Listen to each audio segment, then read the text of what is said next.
The way we find that moment of connection is we engage in conversation and we look for one moment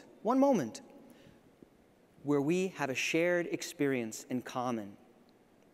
Oh, you have daughters in the Girl Scouts. You have sons in the Boy Scouts. You ride a Harley. You like listening to Enya. Oh, I'm sharing too much. We share a little bit. Guess what happens? It gives the other person permission to share a little bit more, doesn't it? And as we do, people feel safer and safer. But the most important thing that happens when we find that the most important thing that happens is we change. And we now have the other person's best interest in mind. We want to serve them. We're drawn to serve them. We're naturally inspired to serve them because we are leading with empathy. Then they can begin to trust us. People do business with people that they trust, and people trust people they know, and people do business with people they trust. But it is critical that we do not see trust and empathy as a technique.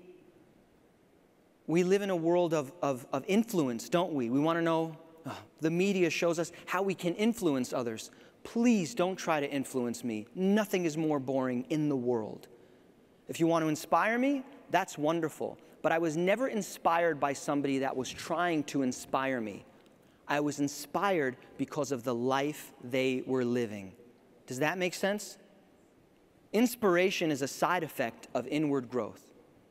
In order to truly bring inclusion and diversity into our organization, Jessica spoke about how important inclusion and diversity is. In order to bring inclusion and diversity into our organization, we must lead with empathy. It must begin in our hearts.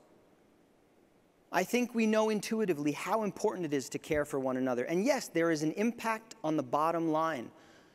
There was a study in Fast Company by a Boston consulting group that showed that companies that truly embrace diversity and inclusion have almost 20% higher revenue. Why is that? One word: innovation. Innovation, which means changing the status quo by introducing a new idea. And the way we create innovation is by accepting, appreciating, and truly valuing people from all cultures, all walks of life, all religions, all socioeconomic backgrounds, and yes, all perspectives, because the whole is so much greater than the sum of its parts.